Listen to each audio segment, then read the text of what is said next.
bullshit.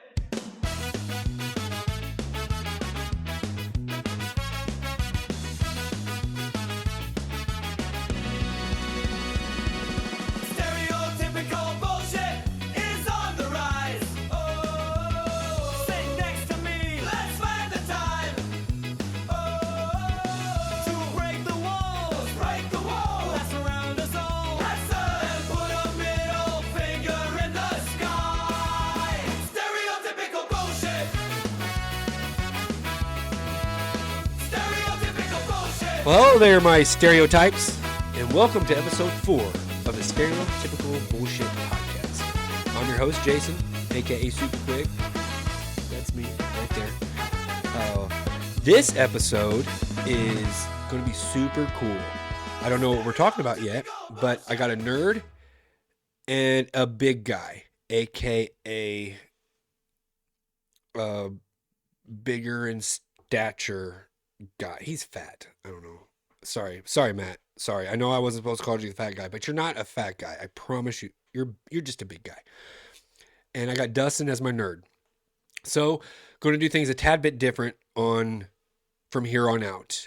First and foremost, I am going to spin the topic right now. You can see on the bottom right-hand side of your screen is the wheel of stereotypical bullshit that we're going to talk about. And then at the end of this podcast, I'm going to roll to get my stereotypes.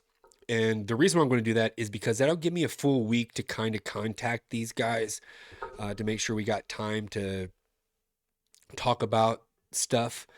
I've had to go through a couple of stereotypes the last couple of days because they just couldn't make it. Luckily, I had gotten a nerd and a big guy to sit down and talk with me. Also, last week, I knew going into the podcast that I was going to talk about death.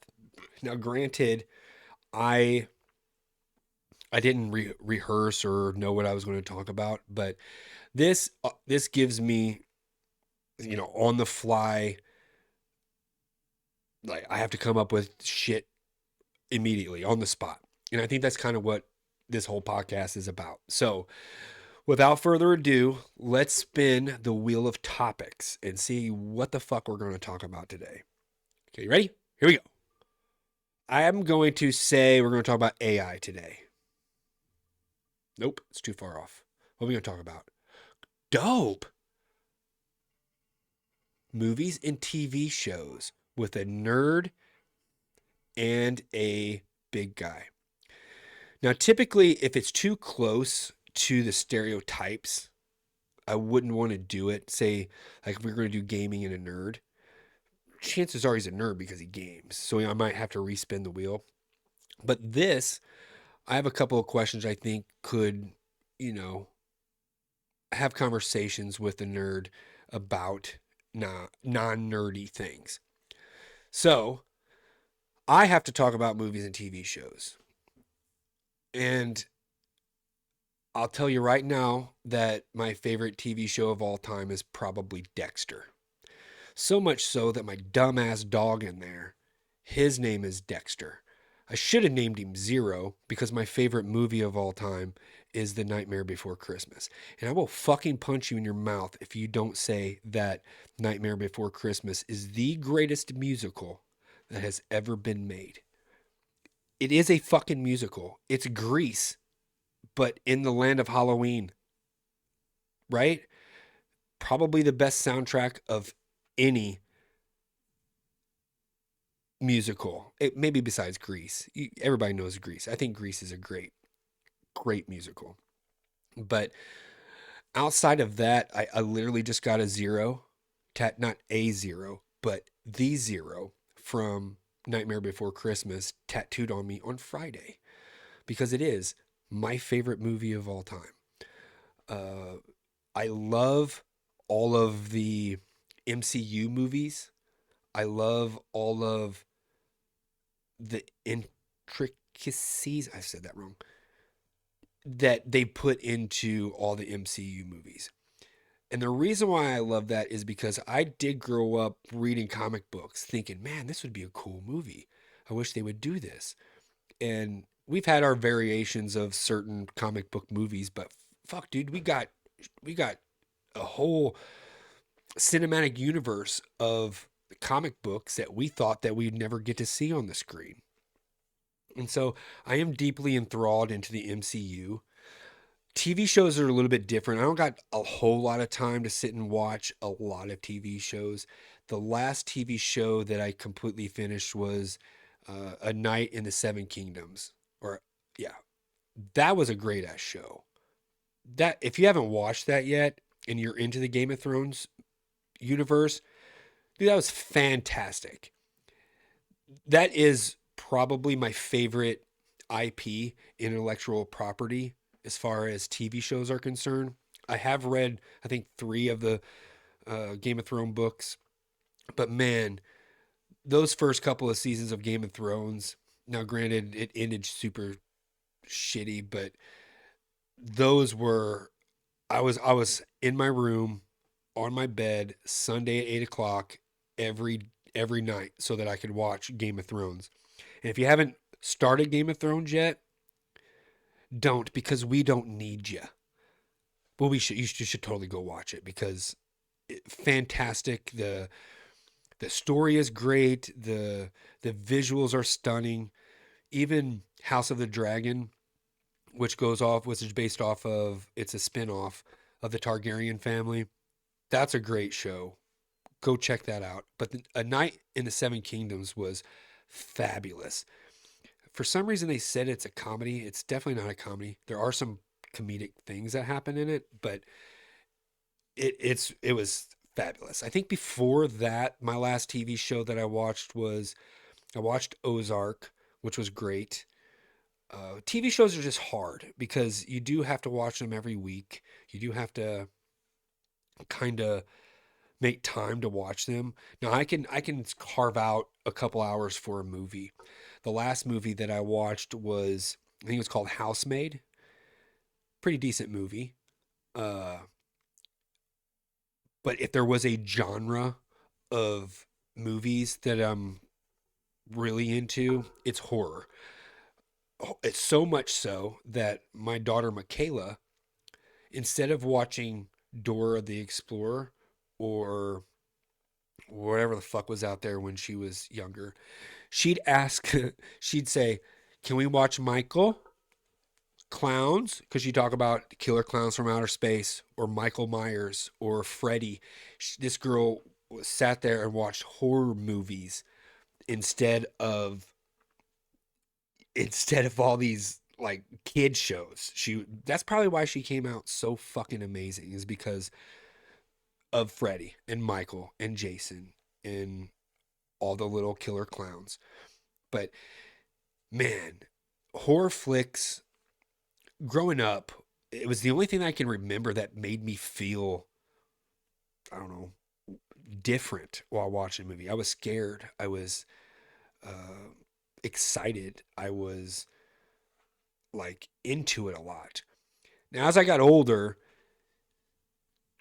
some scary movies just don't hit like they used to, and so I always revert back to my favorite scary movie of all time is the original Paranormal Activity, and it's predated by the Blair Witch Project. Was fantastic too. Found footage is what they call it. Found footage movies.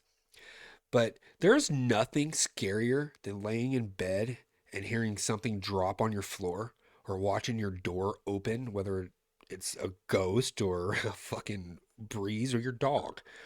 But seeing that happen like on the big screen, and then, watching the bed move because the entity's in there, or being woke up, or that bitch standing in front of the fucking camera for 4 hours. Dude, that's fucking scary. I don't care who you are. I can't get into like Jason anymore because I'll never be at a campground running from my life with a guy in a hockey mask. Or Freddy, the very early Freddy Krueger's Nightmare on Elm Streets, that had a great concept because we all sleep, and it would be scary to see a guy with knife for fingers, cutting you open or whatever in your dream. But like the idea of that actually happening kind of diminishes when you get older, because it probably won't ever happen. Another movie that I kind of made an impact with me horror wise that I think is fucked up and is kind of, you know, could happen is the movie called The Strangers. If you haven't seen it, I think it's got, what's her name? Liv Tyler? Yeah. And they come home from a wedding and people just show up their door and they scare them and then they tie them up and she's screaming, "Why are you doing this to us?" Best line in all of horror, I think, is because you were home. Like the randomness. That shit could happen. Somebody could just show up at your house and, you know, be crazy or whatever. But like the purges and all those, I don't know. The scariest shit to me is shit that like can actually happen. I think one of the better films that I had seen recently is a movie called Together. And that was a pretty decent scary movie. That has Dave Franco and his wife. That's his actual wife. So when you watch that movie and you see all the stuff that happens in the movie, it's kind of cool that it's his wife that is in the movie because of the stuff that happens in the movie. If you haven't seen it, go see it. Barbarian was pretty decent. But really, if so, I went to see. I don't remember what it was. I went to go see a scary movie in the theaters. I'll probably never go to a theater and watch a scary movie again because I think it kind of takes away from the atmosphere. To watch a scary movie in your living room, all lights out, cuddled with your man or woman, and like paying attention to it all, being scared, putting your, oh, man, I'm scared, But it's very rare that I get super scared. I do like the kind of the weird ones. Together was kind of weird. I liked Weapons because that was different. Now it wasn't all that I thought it was going to be, but man, I'm really looking forward to. I think it's Disclosure Day, and that's an alien movie by Steven Spielberg. I'm really, really looking forward to that because if you don't know, I'm huge into aliens. Signs, an alien movie. That movie was great until you kind of realize that why would an alien race invade a planet that is 80% water when water kills you doesn't make a whole lot of sense to me. But how everything added up, the M. Night Shyamalan adding up to things was awesome. Uh, but as far as comedies are concerned, if you haven't checked out the trailer for Scary Movie 6, holy fuck, that movie's going to destroy society in such a good way. Like the stuff that they did back in the day, one of my favorite scenes of all time goes back to Signs, where the cop goes out there and she's talking to Charlie Sheen and she's got that big rimmed hat and pans, it goes to Charlie Sheen and it comes back to her and her hat gets bigger and it goes back to Charlie Sheen and it comes back to her and her hats get even bigger, and by the time it gets back to her the last time, the hat is so big that she can't get in the car. Dude, that's fucking hilarious to me. If I had an opportunity, I would probably pick, a horror flick if I'm going to, carve time out because there are few and far between that are any good. The Conjurings were pretty good. Hereditary was great. Um, but like I like comedies going on maybe in the background of me shooting darts or putting Legos together or something that I don't necessarily have to pay attention to because I can laugh at everything.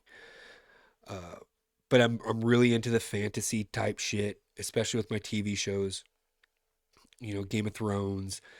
I did like the Lord of the Rings, the uh, the the Rings of Power. That was a great show because I think a lot of it has to do with like that shit is so far fetched that the only way we can consume it is through our imagination. That's why I think I love the MCU and what James Gunn is doing to the DCU.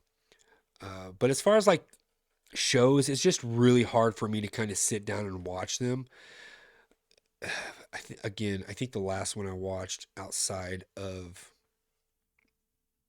golly, there's just not many. Now I'll throw on like I don't know. I love watching The Office.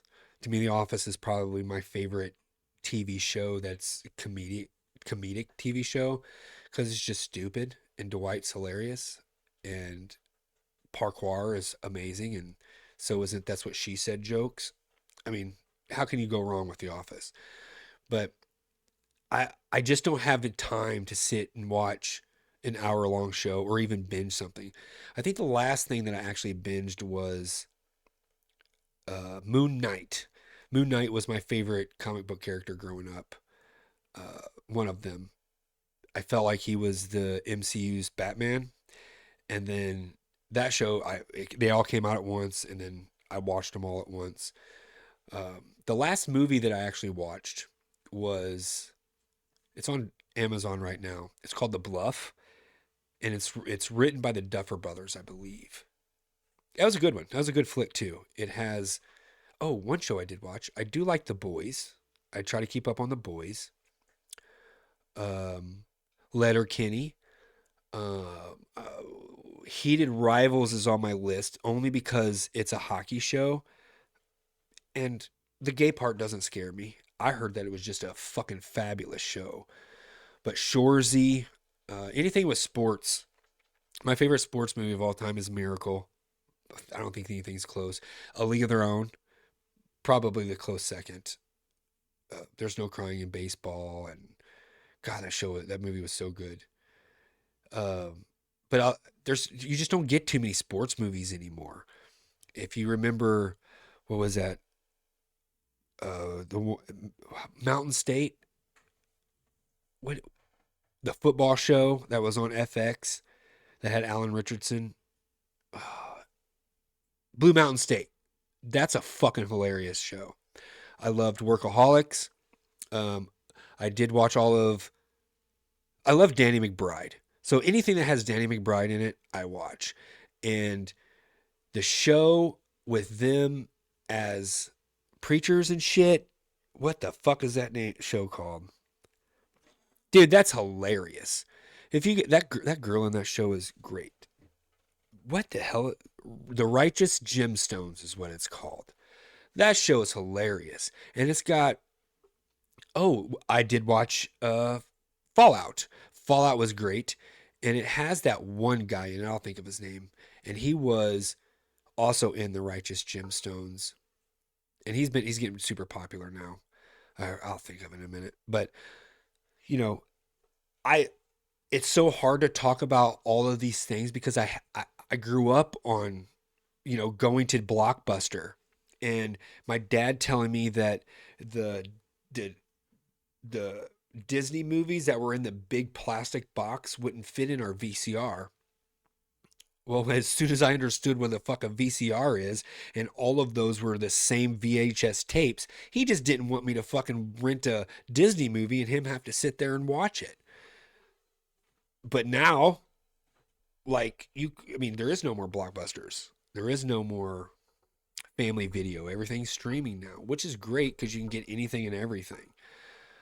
Uh, what is your favorite movie? What's your favorite TV show and why? And those those are questions that are like it's almost impossible to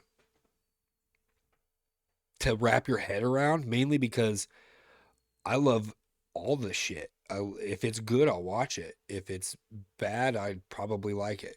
Uh, there's a lot of TV shows and movies that I've watched that a lot of people just hated that I kind of liked. Now, I think the worst movie that I've ever seen was the recent War of the Worlds with Ice Cube. Dude, I'm pretty sure it just got like 5 Razzies for being like the worst fucking movie ever made. So I unfortunately sat there and watched that whole fucking thing. I love most movies that are based off of like books and shit.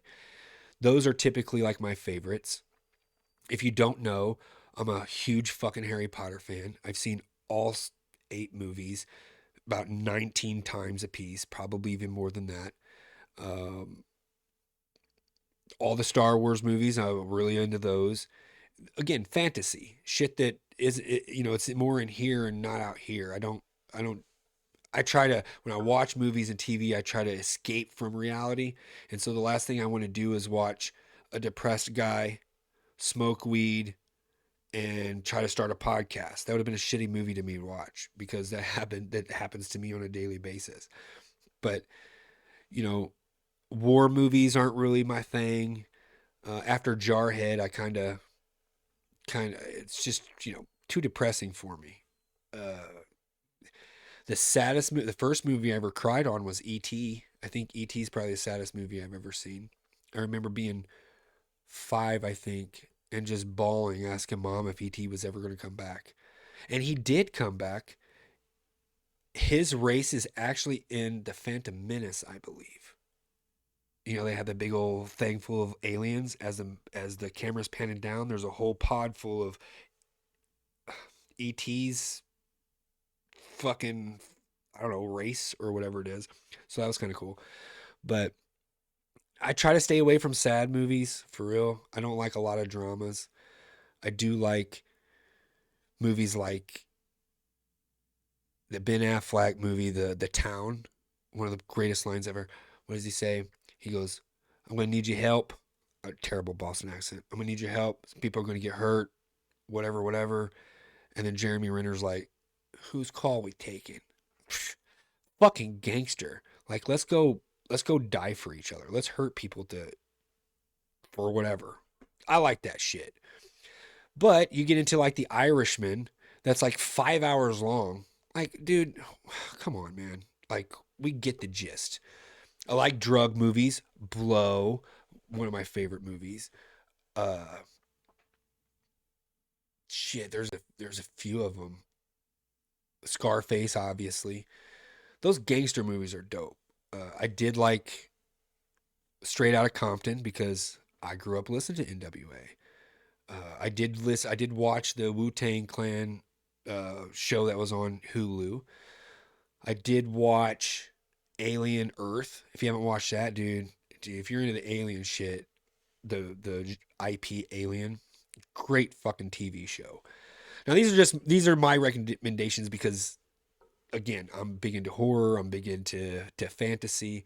I am not, I repeat, I am not looking forward to the new Harry Potter show. Okay? Kind of pisses me off if I'm being honest with you. Like, we already have the fucking movies. I've read all the books. I know that shit was left out. But like, make a spin-off. Like, build on that world you already built. Why rebuild a world? Shit pisses me off so goddamn bad. We already have fucking Harry Potter. His name Daniel Radcliffe. Fuck. With that, I guess now I'm angry. Don't watch the new Harry Potter show. Boycott it. Fucking hate it. Do ever just stick your middle finger right at your TV. But one TV show that I do like is the St. Louis Blues. I tune in every time. It's never not on, either on my phone, on my car, on the TV. Like right now, we're watching the fucking World Baseball Classic. Dude, it's some of the best baseball ever. If you didn't watch the Olympics this recently, dude, what the fuck are you doing? Fuck Canada. Like, go back. It's like my imaginary kid is going to be named Jack Hughes Quigley because of that. So, TVs and movies, there's just so much to talk about, so much to review, so much to kind of go over that, man, that's one of the funnest things to talk about with people is because you can get a real sense of their personality based off of what they watch. Like, if you only watch reality TV shows,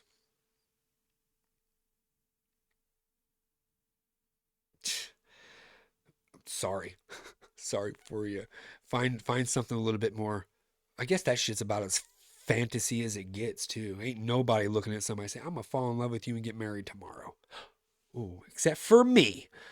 But yes, I'm not really into reality TV shows. I tried to watch Beast Games recently and it was okay, but man, I want to see shit that gets me out of reality. I want to watch things that like doesn't isn't everyday life, isn't going through the same that's why I like horror flicks, because horror flicks kinds of like you have to be in that world to like that movie.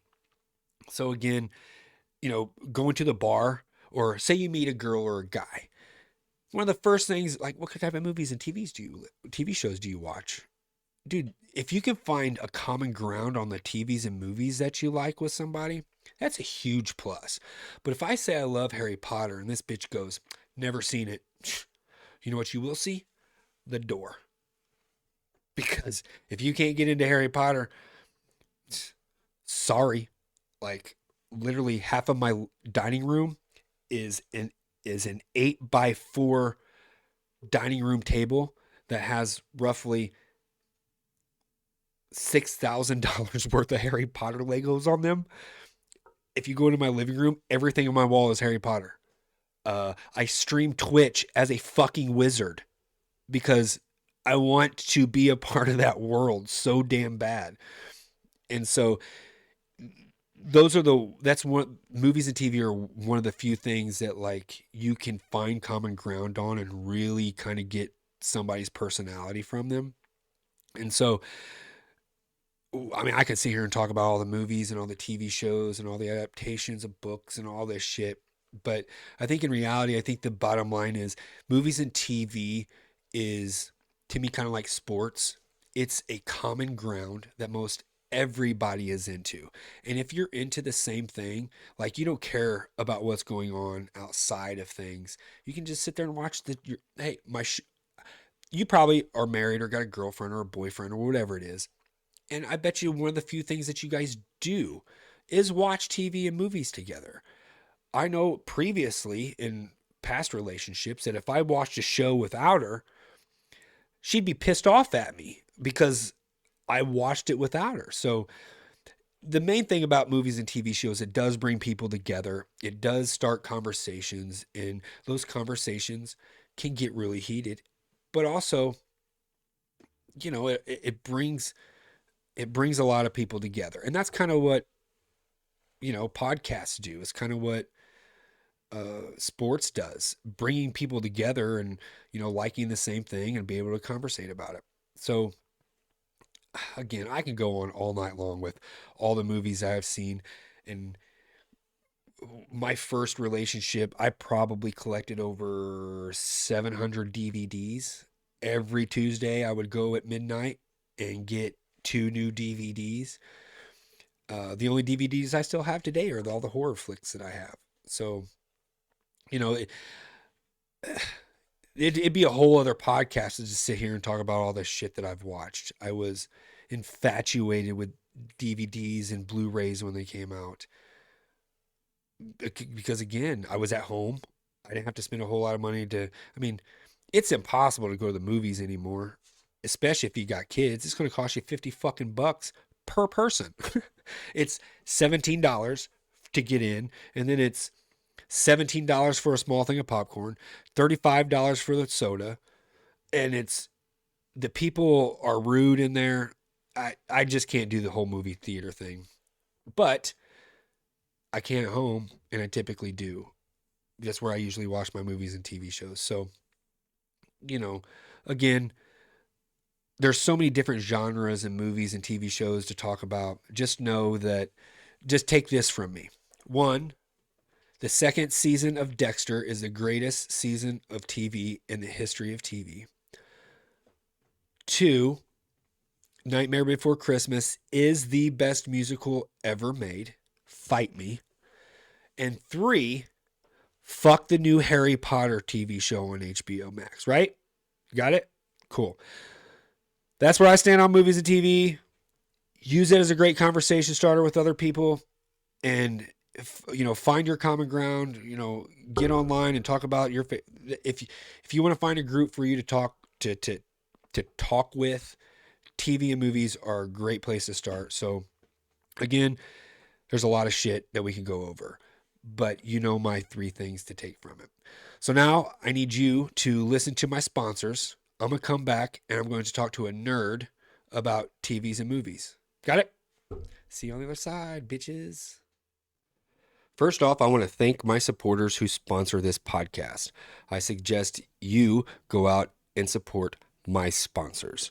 Sponsor number one, HC Remodeling. If you need a kitchen, a bathroom, or anything in your home remodeled, fixed up, give HC Remodeling a call. Call Wiley at 618 410 4245. That's 618 410 4245. Rhino Enterprises. If you need something hauled from point A to point B, whether it's from here to New York or from New York to LA, give Ryan a call at 618 581 9432. That's 581 9432. Skin by Michaela, my daughter. She's an esthetician. She will make your ugly face pretty again. I'll promise you. Give Kayla a call at 618 610 9718. That's 610 9718. Top tier pressure washing. Call Aaron for all your pressure washing needs. He will shoot high pressure water at anything to make it beautiful again. Call Aaron at 618 610 6578. That's 610 6578. Sheets Garage. If you have an automotive problem, give Josh a call. He'll fix anything and everything. He'd rather work on Chevys, but he'll fix anything. Give Josh a call at 618 917 4786. That's 917 4786. K9 Unit. For all your entertainment needs, go to K9 Unit Productions on YouTube.com. That's K9 Unit Productions on YouTube.com. He has all your entertainment needs, whether it's a podcast talking about movies, TVs, gambling, sports, cornhole. He has it all. Go see Wally. Go subscribe to his channel. It's K9 Unit Productions on YouTube. Next is Cornhole with Smooth. He is bringing the community together one bag at a time through the game of cornhole. For all your cornhole content, go to Cornhole with Smooth on YouTube.com. Cornhole with Smooth on YouTube.com. GRHL, the Gateway Roller Hockey League. I am a board member in the GRHL, and we are looking for more hockey players. We play roller hockey in Edwardsville. We need players from all skill levels. If you just want to play organized hockey again, go to gatewayrollerhockey.com, go to waivers, sign up, come down and play some hockey. We are also looking for sponsors. So if you're wanting to sponsor the GRHL, get in contact with me in the description below. Shoot me an email. Last but not least, I am sponsored by Dubby Energy Drink. It is a powered, no jitter energy drink. Shake it up, get going. They have tons of flavors, cool company, and with everything, including Dubby, let them know Super Quick sent you, and they will do what they can to get you a small discount. Again, use the code SUPERQUIG through Dubby or any other sponsors. Let them know that I sent you. Again, support these sponsors because they support me. Thank you very much. Deuces. All right, welcome back. It's Jason, SuperQuig. I got my nerd, Dustin. Say hi, Dustin. Hey, how's it going, everybody? So Dustin is a self-proclaimed nerd, and if you were to why do you call yourself a nerd, Dustin? Uh, I say, ever since I was a kid, I've been playing video games. Just to begin with, starting back with Super Nintendo and Sega Genesis, and just kept going from there. And then kind of got nerdier over time. Like onto my 20s, I actually started getting into playing a little bit Dungeons and Dragons with a couple of friends. And then I just really like looking into just technology in general. So I really, really just like technology in all its forms. Now, when you hear the word nerd, do you go to like my stereotypical view of a nerd would be like Revenge of the Nerds, like pocket protector, glasses, and most of those guys were more along. They were kind of like the technological based stereotype, because back then, I guess when I was younger, playing D and shit like that, I wouldn't necessarily. I guess we would call them nerds, but it was more just a different like group of people. Do you feel like the view of a nerd has kind of changed over time? I really do. And actually, I was just thinking that that there used to be kind of a distinction between nerds and geeks, and I feel like that there really isn't. It's two words that really mean the same group. I And I think feel like so too. geeks were more the tabletop games, the card games like Magic the Gathering, I Yu-Gi-Oh, have I Pokemon. have probably $5,000 worth of Magic the Gathering cards. I'm a self-proclaimed nerd for real. I mean, Legos, Magic.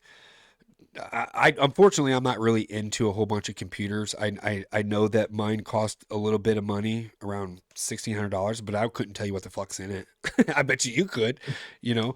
But I do. I love D&D. Like, I wish that somebody goes, I play D&D, and they go, nerd. All right, cool, cool. Give me 6 hours of your time one night, and I guarantee you'll love D&D just as much as I do.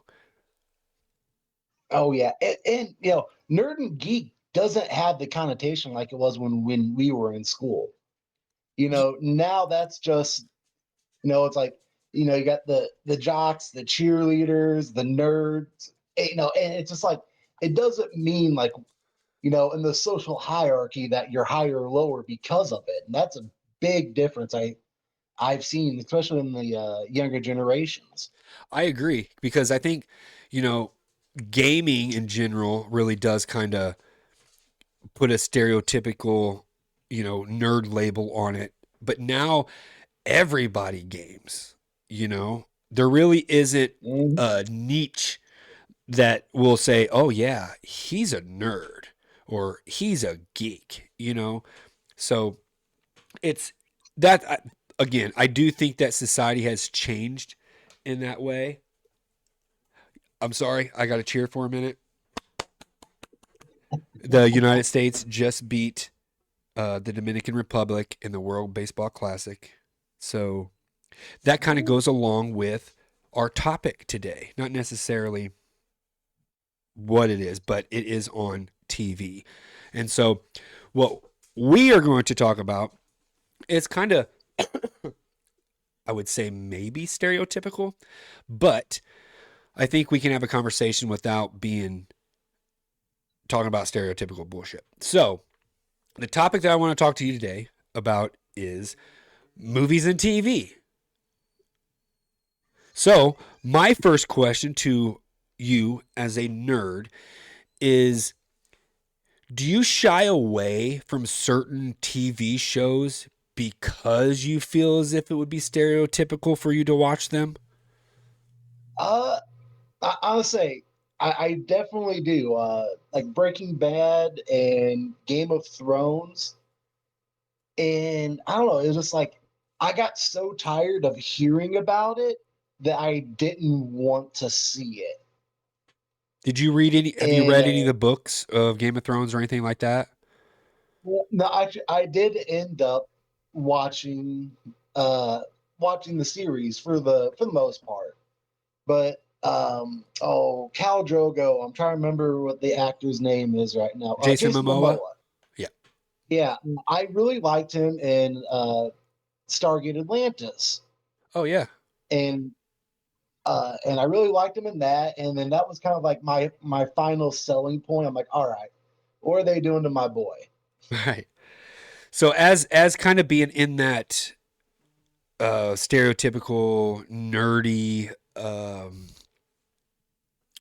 I guess like things, do you feel as if today is kind of like the perfect time to be a nerd when it comes to TV and movies? And what I mean by Uh, that is like growing up, if you did comic books or you read books, it's so much easier now than it was way back when to talk to watch or to make a movie about Captain America or Game of Thrones or fuck, we got a movie about Minecraft. yeah, that Minecraft did turn into a social phenomenon. I can't wait for the Fortnite movie to come out. People be what's that dance called? Whatever they just they do it Oh, on the Forms, I think it yeah. was. Yeah. Now, as Oh, a nerd, is there anything that you have read or have seen or played that you wish could be a TV show or a movie? oh, definitely. And some of the ones have. I mean, Cyberpunk 2077. Was that a comic book It or a was TV or a? so that was a video game into an anime. Oh, okay. I didn't know they made an anime.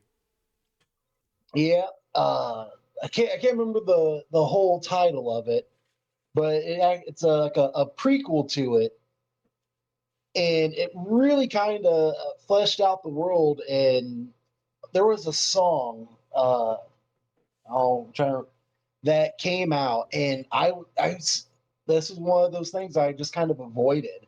Yeah. Did you play Cyberpunk? Uh, Only a little bit. I've tried to, get back into it, but I play so many different games that something can't catch my interest and hold on to it. I play it for a couple hours here and there, and then it just kind of lives in the library.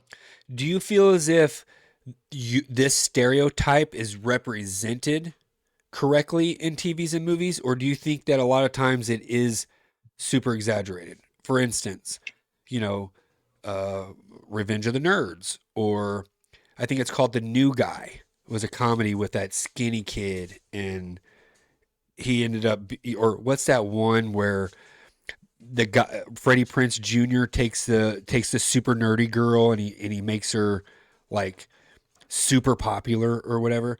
And do you feel as if your nerdiness is represented correctly in TVs and movies? Actually, I'll tell you what. I feel like the evolution from Revenge of the Nerds. You see in all those movies it changes, and there's a big movie that is more modern that I feel like really represents this, and that's Free Guy with Ryan Reynolds. Oh yeah, that's a good movie. Uh, and if you look at the tone in that movie compared to other ones, the older ones, it's a lot different. Now, no, Ryan Reynolds as the main character isn't a real person per se. He's supposed to be an NPC, but you see the other people throughout the movie go and do it, and it's not like a weird thing to be a gamer and interacting with him. It's just like, yeah, we're doing this. What in the world is going on here? And it just really shows a different tonal shift from where being a nerd is the weird thing to where being a nerd, you're just a character. One of my favorite nerd movies of all time, I don't know if you've seen it, is a movie called Fanboys. Have you seen that? I have not. It's got a bunch of guys that you would probably know in it. Seth Rogen's in it. He's actually a Trekkie. But these guys these nerds are going to break into William Shatner's house to get some or no, they're going to break into George Lucas's house to steal some, Star Wars thing. And so hilarity ensues, of course, but it really like you have your Trekkies and your Star Wars guys, and that's one of the movies I think really kind of exaggerates it, but brings it to heart because I know a lot of people who aren't stereotypical nerds who love Star Wars and who love Harry Potter and Lord of the Rings and stuff. Now, with that said, what is one of your favorite TV or movies that you watch, TV shows? So I actually, I don't watch a lot of TV and movies because I'm more of a gamer. But one TV show that I rant and rave and I suggest everybody see, it's called Altered Carbon, and Seen it's it on and I Netflix. loved it. Yeah, I loved it. It has oh, I forgot his damn name. He was Rick Flag in all the Suicide Squad movies. That was a good show. That was a good show. Now, Yeah. I heard that you like the show Dexter too. Uh, I never watched a whole lot of Dexter, but I did watch probably like a good season and a half of it when it was really new, and I really did like the idea of Dexter uh, as an interesting character, not as a person who exists. Right. It does kind of have that moral, which way is killing people bad, but he's killing bad people, but it's still killing bad people okay. Like Yeah, before I hopped on to here, that's my all-time favorite TV show of all time.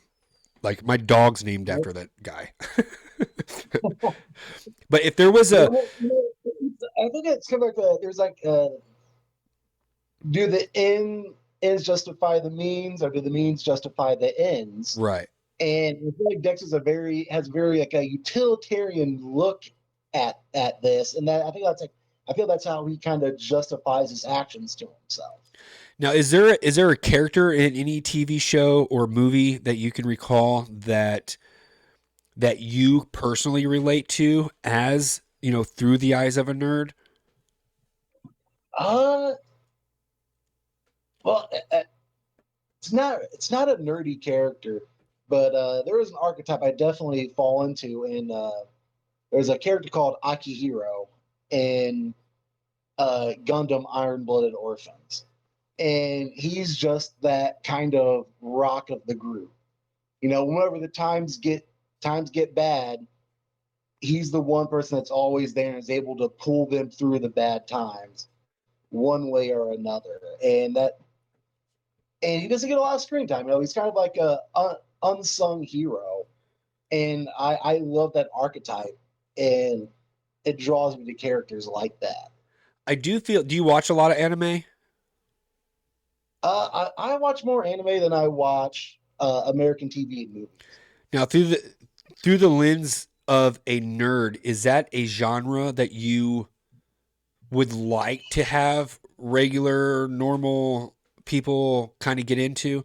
Now, I was never into like a lot of anime, but I grew up with Adult Swim and Dragon Ball Z, which is to me the only anime out there because I don't really watch a whole lot of anime. That, But is that a that is genre what that makes you would me. like to see more people get into?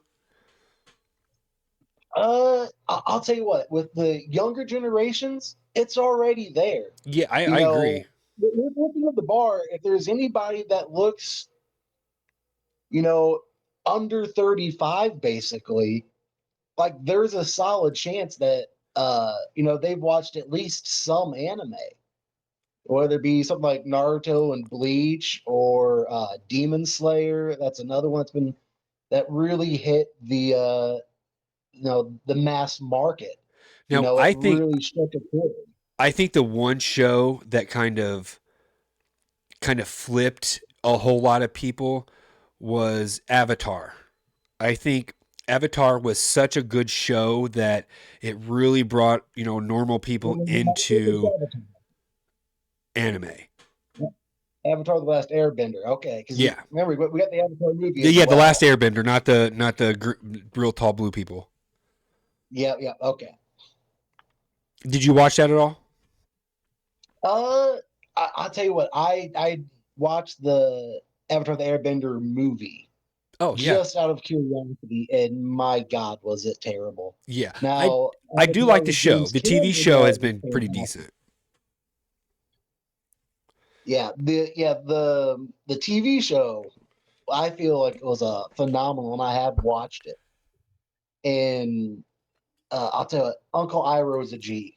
All right, that man was spitting wisdom the entire time he was on that show.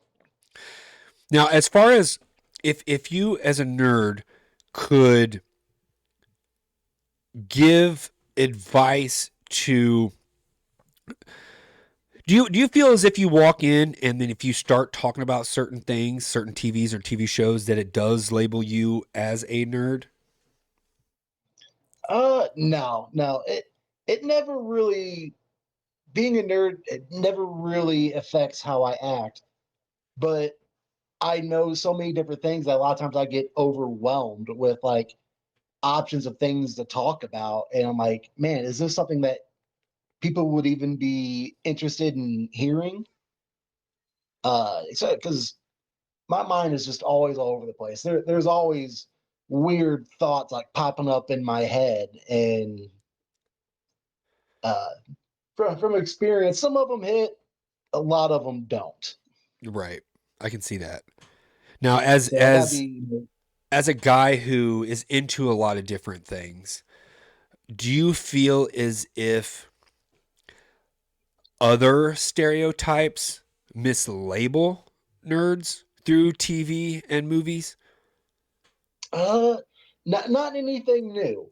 Not anything new. Now the older stuff, but I don't really know about that because I don't know what nerds were like when a lot of that older stuff was coming out. Because for a lot of them, I wasn't really a nerd. I was just a you know kid playing in the yard.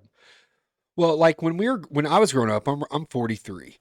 I don't remember a whole lot of the 80s, but I do remember like people who were playing D&D and stuff. Like I think Stranger Things did a great job with how people who played Dungeons and Dragons were not only labeled as nerds but also Satanists. You know, it was new. It was new to people. And that show, I think it was the jock in that show that kind of perpetuated that these guys play Dungeons and Dragons and they worship the devil.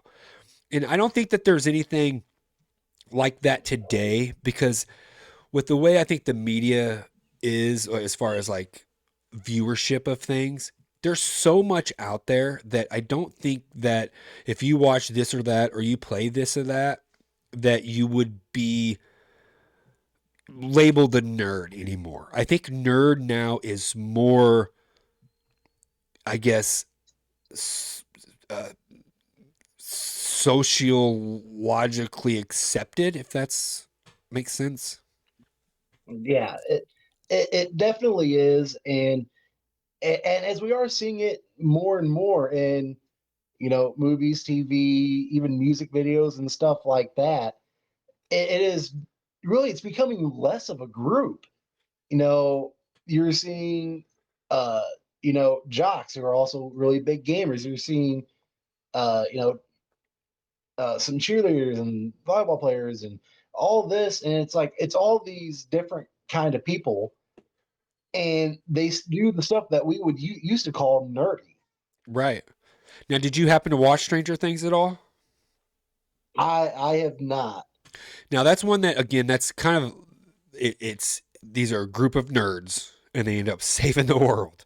You know, so the idea that, a nerd is only, bound to certain things, only watch certain things or, you know, is I don't know, segregated from a lot of the other media types that are out there.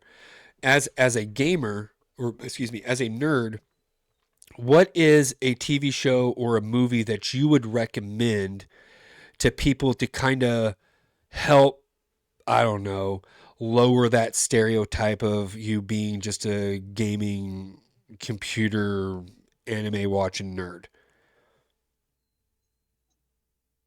Oh, Alter Carbon was a good answer earlier. I do like that show. yeah. Well, I'd say actually, I'd probably go with the one I mentioned earlier, the Gundam Iron Blooded Orphans, because there's a lot of times when the people who don't stand it, they think it's for kids. Right. It's something that I see all the time, and there's also what I used to do when I heard that is there's a show called Gantz. Uh, Okay. if you look it up, be warned, it's very, very gory, and there is a lot of death in it. But I would pull up a compilation of characters dying in the first episode, and like, you think this is for kids. Now, Iron Blood Orphans is not like that. There is death. It's about no war, but it really tackles. It's a very takes itself very seriously. It's uh, something that really kind of gets to you, and something with like the Gundam series is that it touches on politics as well. You know, it's not just big robot shoot other big robot.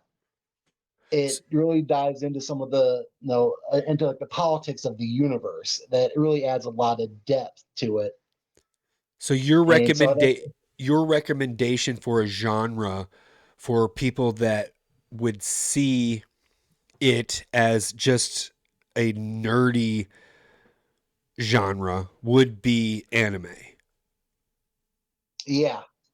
Now I know that there's a lot of depth in anime. Like they say, Avatar. I haven't watched all of Avatar yet, but from what I've seen, there's a lot of character building. There's a lot of uh, political stuff. There's a lot of character building, and I can see how people who are on the outside of not watching anime would see anime as just kind of a nerdy thing. But some of the Mhm. coolest people I've ever met that aren't stereotypical nerds, they love anime. Yeah, it's because it hits so many different genres in itself. You know, anime is just so wide and expansive. I mean, it'd be a kind of, really it's kind of like saying American TV, which is everything from Breaking Bad to Sons of Anarchy to Family Guy to The Simpsons to Barney and Power Rangers. If you look at I guess Western media, we have all this different variety, and a lot of people don't take the time or just don't care enough to look and see that, oh, that's the same. It's the same thing for over there. Now, do you feel That as if with anime, because it covers. oh, sorry, Dustin, you can finish your Oh thought. no, no, go ahead. Do you feel as if Well, yeah, so it's pretty much over. Just that there's everything, every different kind of genre in anime, from lighthearted, feel good stuff to action to thriller to mystery. It is just a huge library of stuff that people uh, really don't know to give it a chance. right? That was kind of leading into the next question was that is there do you feel as if anime is so stereotypical to being labeled as a I don't know like a nerdy TV show that's scaring like regular people who kind of like me that I I can't necessarily get into it, but one of my favorite TV shows is Vox Machina. I don't know if you know what Vox Machina is. Vox Machina was a group of voice actors, and every week for I couldn't tell. I think they had 300 episodes or something like that, and they played Dungeons and Dragons, and it was so good. It was called Critical Role, and then they adapted their Dungeons and Dragons story into a cartoon, aka anime, and it was fabulous. And it's kind of it's kind of interweaving two different stereotypical nerds, D&D, anime. They put it into one great show. So if I have one recommendation for you, definitely watch Vox Machina. They come out with a second season recently, and then another show, same people, called The Mighty Nine. So check that out. So my last question for Yeah. you, Dustin, I always try to end with advice. Okay, if you could give advice for somebody that's similar to you, how would you go about telling another nerd that the stuff that they're into, especially movies and TV, shouldn't necessarily, I don't know, maybe stereotype them, I guess? What would your advice be to anybody who just, wants to pick up something that might be considered nerdy through movies and TV. Oh, all right, here. Can you ask me that one more time? Because I'm not gonna lie, I got a little lost in the question there. Yeah. If you, what advice would you give to a nerd to, I don't know, maybe calm, maybe they feel as if they're super stereotypical nerd. What type of advice The, would you give to a nerd that is into anime and is into, Lord of the Rings Man, that was a good and so on? conversation. What type of advice would you give them to, It was a good conversation. I go really into a hope that bar and by talk about hearing those how a things? mom copes with death, that you would be uh, able to talk to your kids I'd about say death use your depth and try and figure out what the other hopefully have an person impact is kind of on interested their in. life, Kind of storylines make they things a little like, bit easier and by having those instead and conversations. just know I try think and Ashley talk has gone through a lot, no and characters, but she is really one of the the important best thing is moms to kind of I've just ever get out seen. and And again, talk I to thank people. It's her so very, easy as a very, nerd to very lock much for putting yourself up herself out inside. there Right. and But being able to really, talk the about, most important advice I give you know, to a hard nerd situations. Death is something is that is to very, very broaden your hard horizons, for a pick mom up a or dad sport, to no, Throw talk find about ways their to put yourself kids. in social And situations. And when you do they that, are conversations you'll that end we up, will have to you have know, eventually. So talking about nerdy thank stuff. her very, It's very just going to much. happen Now, naturally. up Right. next is Be a yourself. coach. It, I know yeah, how does death I and mean, a you no, throw coach darts too. You're a damn good dart thrower. have anything in common? I got a few yeah, questions, and I got a and great And you're a I'll person tell you nerd. what, and who that was has been from me coaching for taking a the while, advice and I just said. these are That's how things I that maybe a got into coach darts. That's how I has never started had to throwing, talk about. and But if it I'm really does come up, trying to maybe the work conversation towards with this getting coach into will help give other state coaches tournaments, and and kind of an working up the idea bracket. as Even though how I'm a nerd, to it deal with doesn't limit certain me to type just of that. death Just one thing. situations when it comes to Awesome. being a part I of a love that team. answer because I do think So that up next, the I'm going to give a stereotypical call nerd to my is buddy Ricky, kind of and locked he into is my coach. themselves. They're locked into Let's their give own Ricky TV a shows, call. own games, own thing that they feel as if that they're too nerdy to talk about these things.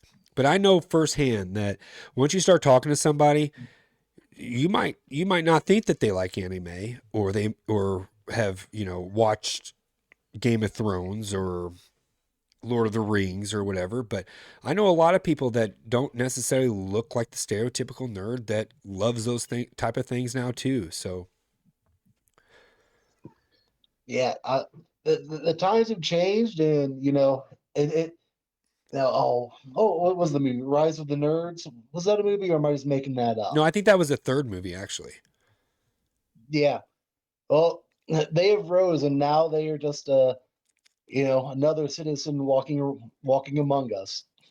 Dude, I agree. And I'm glad that the stereotypical nerd isn't necessarily a derogatory term anymore because I think somewhere deep down we're all fucking nerds. It doesn't matter if you're into gaming, sports. If you live, breathe, and die blues hockey, I'm a nerd for blues hockey. you know, I think Oh that's yeah, where it comes from. and fantasy leagues prove that. I agree. Well, Dustin, Fantasy football. it was an actual pleasure talking to you, dude. I had a blast. I have at least a couple more topics to talk to you about. I'm glad that you're one of my stereotypes because you're a smart dude, and I look forward to talking to you again. Last but not least, is there anything as a nerd that you want to say to the world? Uh, Treat everybody with respect. Always take the high road. That way, you can go to sleep with a clean conscience. Good. Dustin, I appreciate your time very, very much. I will talk to you soon, okay, buddy?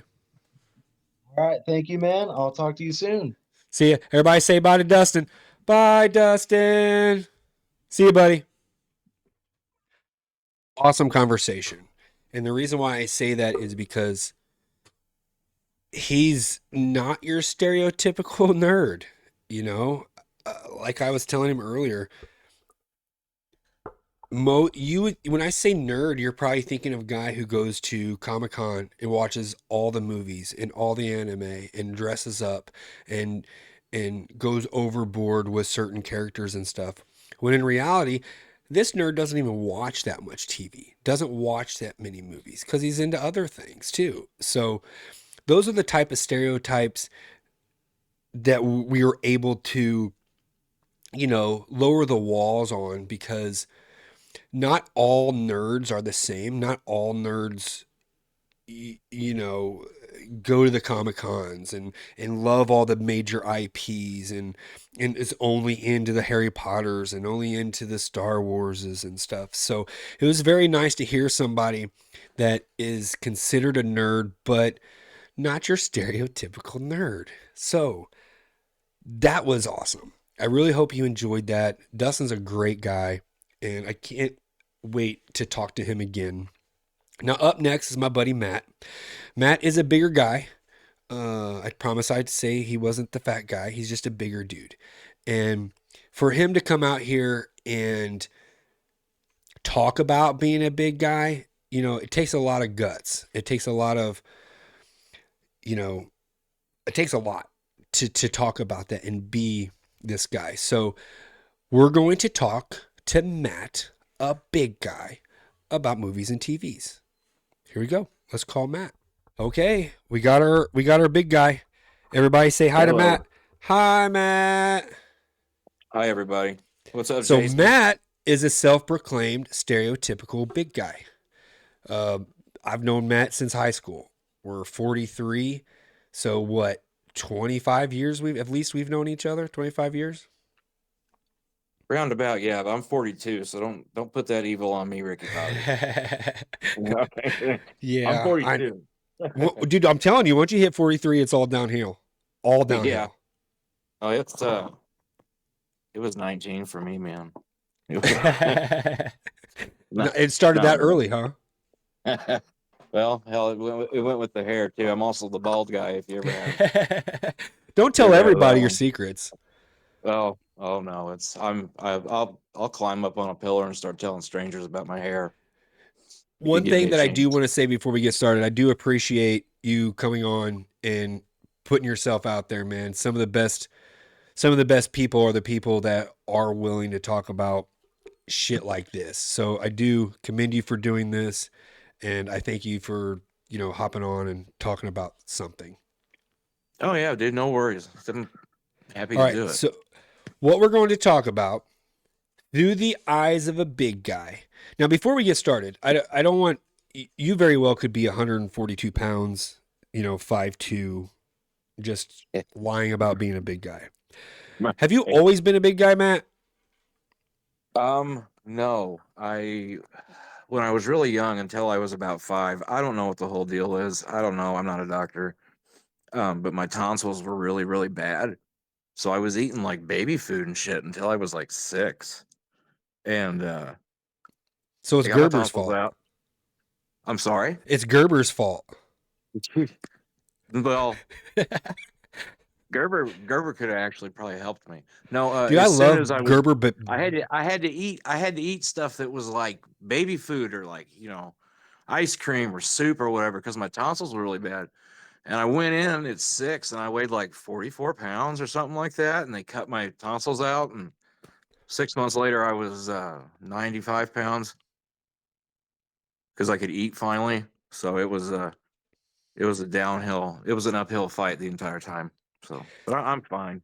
you, you're you, I don't have a negative opinion of myself or being like me, if you know what I mean. yeah. I hate to make that sound pretentious, but it's just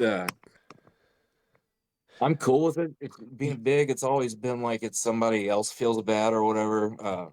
There's different types of big guys, and I've met us all, met everybody. Yeah, you're It, definitely on the more positive side of bigger guys. Usually a lot of bigger guys are, self-loathing and depressed and you've always been the exact opposite. well, I try. I was blessed with a sunny disposition. Don't get me wrong though. I mean, I'm a normal person. I have the same issues. I probably have different issues than other people do. But I never let it kind of hold me down. And I know there's a couple people I've met during my life that are bigger guys too, and just talking to them, and you can tell that it kind of like let them hold it. It gave them reason to hold back from what they could have done. I'm not saying like I'm like a shining star or whatever. I just don't give a shit what you think. It doesn't matter. I'm happy.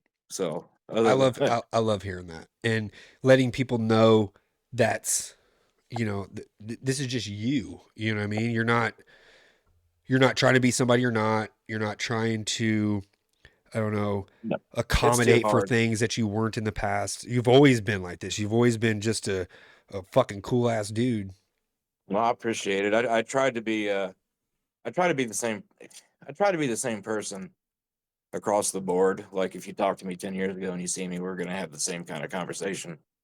Yeah, But that's why when you sometimes reached it, out, I was yeah, I was absolutely loved. Like you would be the perfect person for it because if I did get one of those self-loathing, self-hated uh bigger guys that I don't think I would ever get who they actually are with a yeah, regular conversation because I feel as if they would hide behind yeah. that They're just loathing, that depression, that like they're guarded. Exactly. It's like they're guarded. I've never had to like put my guard up, and I'm not like saying like I'm a badass or anything like that. I just quite the opposite actually. I like to just tell stories and talk, but I never really held myself in a negative light to myself, if that makes sense. yeah. And that's I probably why mean, you don't feel like a stereotypical big guy. You know what I mean? right, Like if right, if you're in your house all the time eating Cheetos and then saying how much you hate the world or whatever, right, like that wouldn't have gotten you where you're right. at today. It wouldn't be Like, you wouldn't be the cool ass dude that I know. right. Like if you were like that, you wouldn't really. I don't know. It just seems like it's all too hard. Like I'm 42 now. I'm starting to feel being a big guy. It happens, but I'm fine with it. Yeah, we know now the older we get, the less we give a fuck about what people think about us. We've been this way Right, forever. So like, when I was younger, it was a struggle to try to find reasons for people to like me. Now I just don't give a fuck if you like me or not. Like right. everything I've been in the past has made me who I am today, and I can see that visually, through you too. You've never Yeah. really give a fuck about what people said, and you're one of the funniest dudes I've ever met. You're one of the nicest people I ever met. You're a great dad, Well, and coming even from you, though man, that your means a lot. sunny Thank you. disposition comes off the glare of your head, it's who Yeah. you are. You're just a cool ass dude. Yeah, I'm not like trying to peddle like you don't have to like if you live a healthy lifestyle and you look great and you're in shape, fuck yeah. Do what you can I say fuck, I'm sorry. Oh yeah, fuck yeah. Okay, yeah, fuck it. I mean, I don't give if you're happy as fuck, do what you want to do. It's fine. I'm not saying that I'm just sitting on the couch. I'm out doing stuff. I do stuff. It's never held me back. I eat like I'm supposed to eat uh a good chunk of the time, maybe. Um and I do stuff. I mean, like I'm not like I get up and go out and do the same thing that anybody else has done. I mean, I always made sure that I wasn't ever going to be able to be perceived as like a lazy slob because I feel like that was part of the stereotypical bullshit of being a big guy. The other one is smelling. Um, I don't like that's a stereotype for big people. They smell. You'd be a cold day in hell. You ain't gonna catch me stinking ever, ever. I don't care if we're 3 days outside the wilderness. I will find a way. You will not ever smell me. I made sure that was one of them. But other than that, it's been a blast. Well, that's why I got you on is because you're willing to be this guy for me, this stereotype to kind of break down these walls. And one way to Right. do that is to talk about, you know, not stereotypical bullshit. And so what I'm going to ask you about today is going to be based around movies and TV.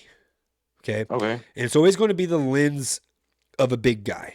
So I guess my first question would be, do you feel as if movies and TV represent big guys correctly, or do they over exaggerate people being big and have them look as if they are those stereotypical bigger guys? Um, I do and I don't. I think it'd be like I said earlier. There's so many different kinds of big guys. We're just not all in the same group. Like some guys are more outgoing, some guys are less outgoing. It'd be hard to represent all of them and get that whole fan base. If you know what I'm saying. Yeah. No, Me, I'm fine with it. The only thing I think everything's funny as hell, and uh, except for What's Eating Gilbert Grape, dude. Have you ever seen What's Eating Gilbert Grape? yes. It's sad as fuck. Don't watch that. Well, I've Uh, like a movie that I kind of go towards when it comes to like big guys. Have you seen The Whale yet with Brendan Fraser? oh, and that little redheaded chick from Stranger Things. Yeah, I've seen parts of it. I accidentally saw the end of it on the Facebook reels. Uh, yeah, I've seen that. I've met a couple. I've met a guy that's like that. And that's to me. It just seems like if it got to a certain point with me personally, Do you I would think you'd have stop the that. willpower to kind of prevent something like becoming the whale? Oh yeah, no, that would never happen. No, would not let that happen. My whole thing about being a big guy is primarily I'm more proud than your guy that your normal heavy guy you're gonna meet. Like I take a lot of pride in myself, my family, my parents, my friends. It's just it's never hit me like that. But uh, yeah, mostly in the movies they're comedic relief. That's okay, I guess, because I'm funny too. But Are there uh, any TV or movie shows that you kind of gravitate towards because they had a bigger character in those movies or TV shows? well, dude, it's gonna sound like I'm talking funny shit, and I swear to God I'm not. But Cartman, I'm telling you, dude, Cartman, he's so much more than like the big guy or the heavy guy. Like he's so smart, like they're scared of him. I like that. I like that whole I like the whole thing to do with Cartman. Another I can't really the last movie I just watched had the most powerful bad guy in it was Baron Harkonnen on Dune 2. Stellan Skarsgård plays the Baron. He's a really, really big guy in the movie and the books or whatever. I don't know if anyone's read them. Um, but yeah, he's like one of the most powerful guys. So it's kind of like a wide spectrum. Now, Um, have you seen the movie Seven? yes. That is where like I think kind of that stereotype goes to die as far as they over exaggerated, Right. was it gluttony? Yes. Uh, Yeah, it was gluttony. The where guy they he's found in the feeding bed, the big himself guy. Yeah. Yeah. and like see, to me, as far as like TV and movie is some of the best characters, some of the funniest people are bigger guys. Oh yeah, John Candy, straight up. John Candy was amazing. Yeah, John Candy. And it's another thing though, is when you watch John Candy's movies, you can kind of tell like what kind of person he was because as an actor, I guess it comes out. And he was not a guarded individual. You know what I mean? Like he didn't seem like he was a guarded dude. Did you watch that I Like Me thing on HBO? Dude, that was fucking fabulous, bro. Yeah. It gives me Yeah. goosebumps because Yeah. he was kind of, he knew that he was big, but yet like he tried his best to not let it slow him down. Yeah, he didn't let it hold him back. And that's kind of like the that's the category I'd put myself in. I feel like a jerk talking about myself and saying what I think I am. I feel bad doing that, but that's what this is. No, Uh, it really is kind of like this is exactly what this is. You right. we are stereotyping you, but yet already, 15 minutes into a conversation, you're just not the stereotypical big guy. We definitely know you don't stink. That's for sure. Uh, Thank you. My wife said she smelled me one time, and I'm lucky. I was lucky in life. I didn't have to go through the dating bullshit or anything like that. I met my wife when she was 15 and I was 17, but we didn't get it didn't blossom into a relationship until we were older. But we've been together since I was 19 years old. I'm 42 now. So I was pretty lucky with that. So I didn't have to worry about that. Whenever you Um, see like a TV show or a movie trailer or something like that, and you do see a bigger guy, do you shy away from watching those type of shows or movies, or are you more apt to kind of watch them to see how they represent your stature, your physical stature? yeah. That is one thing that I talked to you about a few weeks ago whenever we talked about the like the mindset of a bigger guy when he sees stuff like that. Um, a lot of the guys, and I mean, this is from guys that aren't even big, but you know, big guys can be like this if they're in a relationship and they're close, no matter what the woman looks like, no matter how long they've been together.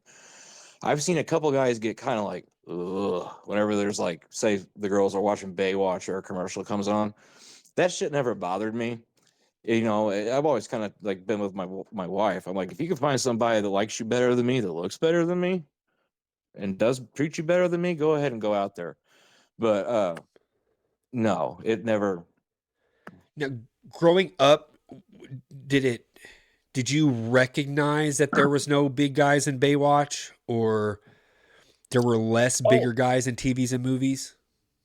oh yeah, yeah, always, always. And it's hard to even think of myself as being a big guy if I'm just walking around talking to my friends and stuff. I'm not like, it's never on my mind. Some people can't let it off their conscience. They're always guarded, or you'll see it if you watch a show. You'll see like big guys on the camera. They'll be like tugging at their shirt the entire time. They give away like nervous ticks. I Yep. don't do that. I don't care. I'm 42. I've got kids, and I Fucking. don't care. Right? Like this is how my shirt fits. You don't like it? I don't know what to tell you. I paid the extra $2 for the big fabric at Walmart. I don't care what it. Do you feel as if like the movies and TVs that we grew up on kind of, I don't know, perpetuated that stereotype at a younger age? Like kind of like I was saying, like some of the bigger guys, they were made to be in movies and TV back then as a Right. big guy. Right. Do you Um. feel do you feel as if that kind of helped shape who you were? Because John Candy and, oh, Oh, dude.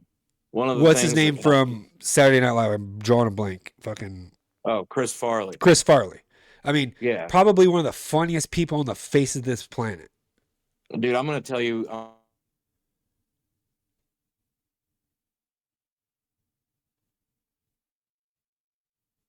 You there? VO period, like all the shit talking and all that kind of stuff. That's where you learn your. That's where I got my chutzpah, I guess you could say, from. Repeat that for me, man. I think you might have cut out a little bit. Oh, where do you? Can you hear me now? Yeah, I could. The question is like those guys. Did the way that them being funny and them being big and not like you know playing only the big guy? Did that help shape who you are today? Yes and no. I think that like maybe a lot of it, to tell you the truth, dude, a lot of it was from wrestling. I don't know if you picked, if I'm just repeating myself or if it Oh picked it no, up, but absolutely. I grew up watching wrestling myself. yeah, the learning to talk shit and the being sharp witted, a lot of that came from watching wrestling.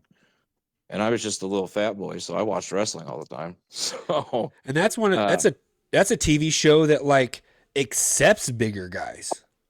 yeah, Almost like the bigger yeah, you are, the bigger your character is, yeah. the more. Like Typhoon would come out there, and what was the other dude? Whirlpool or something like that. I don't Yeah, know the big Whirlpool guys. and Typhoon, and then you They'd had come out there, and you'd be Yokozuna, like, "Oh man, them were some big motherfuckers."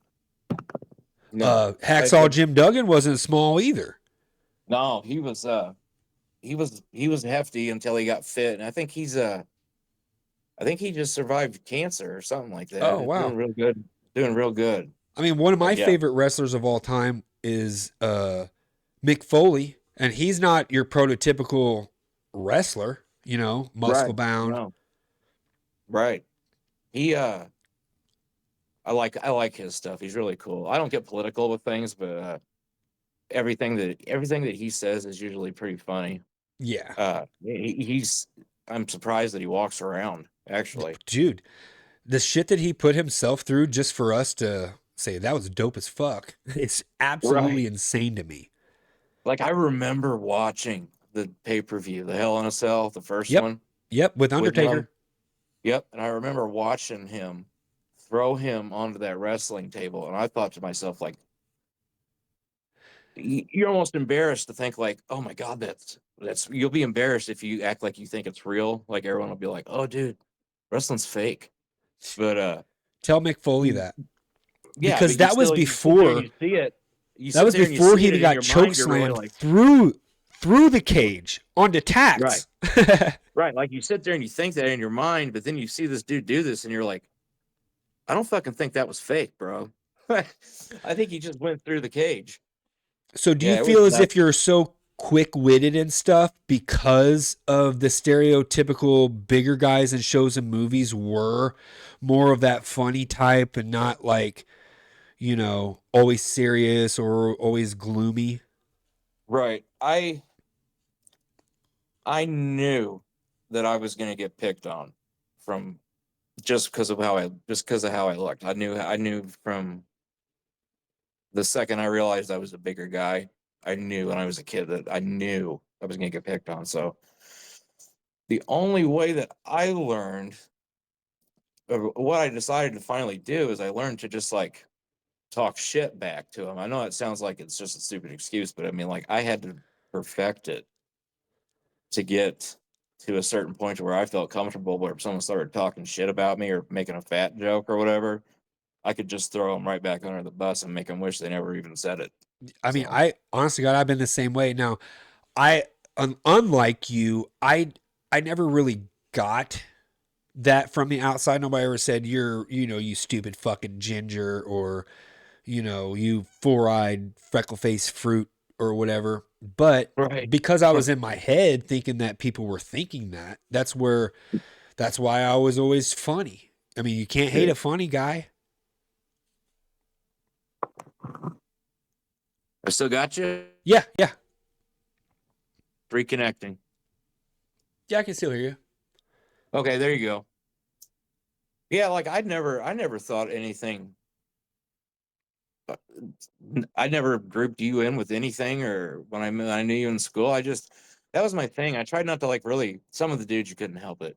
You know what I mean? These the preps, or they were called in school. You couldn't really help but group them into that group. But everybody else, it was just like, oh hey, I didn't like. Oh, that dude's a gator, or that dude's a this. It was just like, oh, I know that guy. Right. I, I was I the think same that way. helped. And I think that's Yeah. where this kind of originated from, for real, because I've never looked at you like as a big guy. You know what I mean? I never looked at I don't know, we'll say like Justin. I never looked at him as like a kid from Missouri. He was just my friend. You were my friend. Right. Like, Right. and I think that I go yeah, ahead. no, I don't I don't I don't realistically I feel like maybe I might be doing you a disservice because I'm not like your typical big guy. Uh but yeah, I know what you're saying. So who is as far as TV and movies, who is one of your favorite bigger, I don't know, comedians or movie stars or Oh, I really like Brendan Gleeson. oh yeah. Yeah, he's really cool. His beard in the what was that movie he did with Kingdom of Heaven? His beard in that when he played the French dude, that was Oh awesome. yeah. His beard was really cool. Oh, what's Um, his name? Vincent D'Onofrio? D'Onofrio. Oh, D'Onofrio. Vincent D'Onofrio. Yeah, yeah, yeah. He's awesome. I love the Kingpin. Me too, dude. Me too. He's one of my like. I think Daredevil. That first season was amazing. Even the new one Oh yeah. is good. Oh yeah. I like that they're potentially gonna make it a Spider-Man bad guy because was supposed to be a Spider-Man bad He's guy. always has been. Yeah, the Spider-Man and Daredevil, they kind of work together because right there with Hell's Kitchen, and then right there where he's from, I can't remember where he's from. Spider-Man's the Bronx, I guess. Oh I yeah. don't know. It was just in the movie. Do you watch a lot of TV and movies?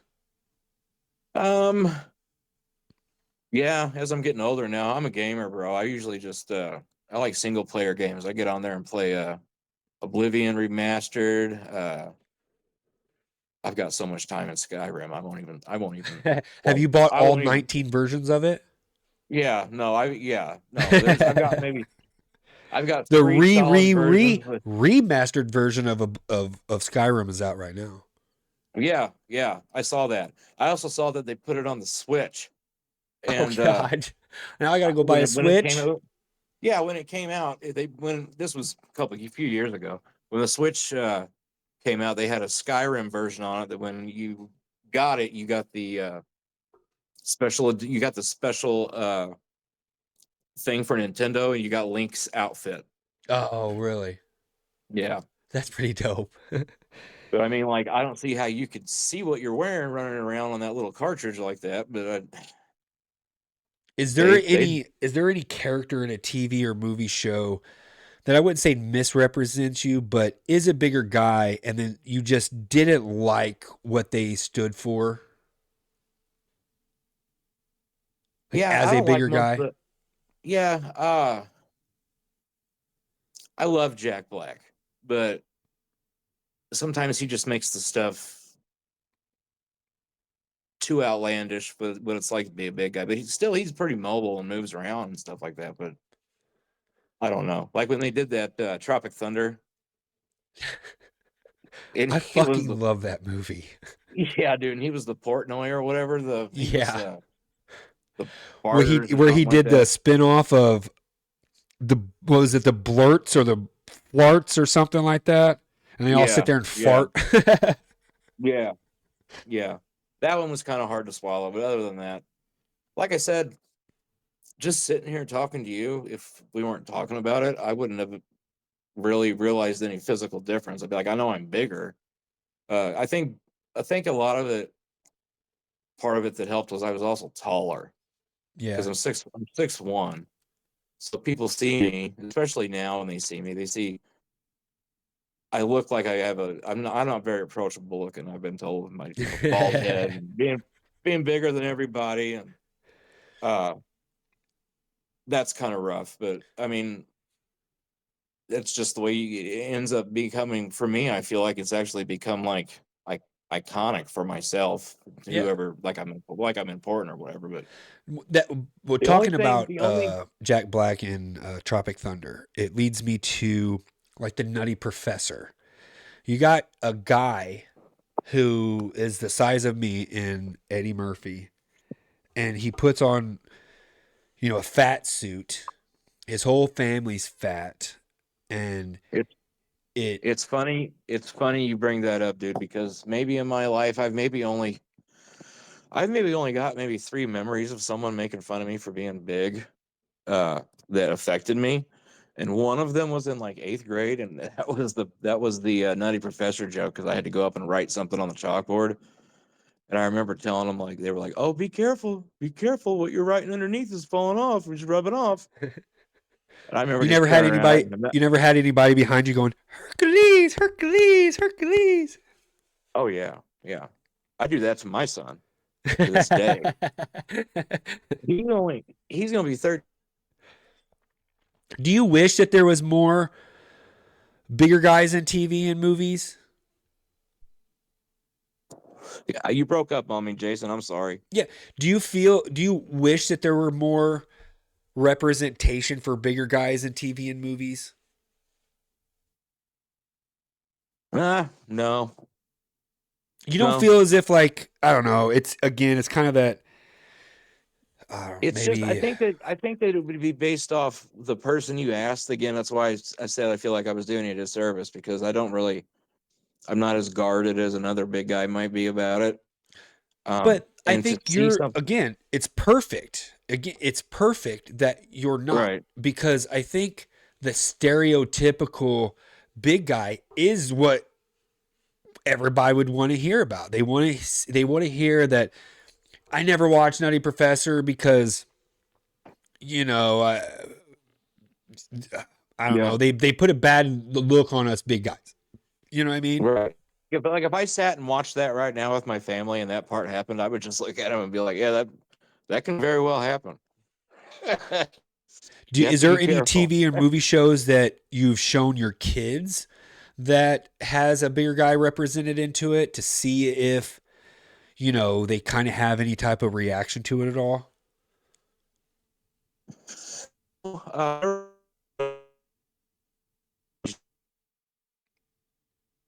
Repeat react that, to Matt. me. No, I don't. I've never showed him anything in particular like that. I never really kind of show him anything that's not awesome. You feel as if that's Nothing to more like. like doing a detriment to Right. kind of like pointing Well, it out? just honestly, bro, I never ever I never thought about it. I guess I can pretty much gauge what they think about it, like how they react to me. Like, oh, your dad's look normal. My dad's a big guy. Like, I've never had that issue. I've never had that issue before because I guess they're just like, yeah, well, my dad can kick the shit out of your dad. And I tell him, I'm like, well, don't tell people that. Don't say that. You make me sound like a monster. Well, you're definitely not a Honestly, monster, dude. dude. And, I know movies and TV is kind of a off subject, like Right. kind of hard to talk about looking through the lens of a big guy and stuff. But I think this is kind of where the conversation is supposed to go. Like if I Yeah. met you at the bar, I wouldn't think that you're a big guy. I would just try to talk and say, hey, what TV and movies do you like? A conversation starter. Unfortunately, we have to talk I about through the lens of a big guy. And so the questions I think that are asked are kind of questions that I would ask, a stereotypical big guy about stereotypical, movies and TV that kind of yeah. represent or go, based around a big guy. Like trying to talk to me about the same thing would be completely different because everybody on TV looks like me, Right. you know?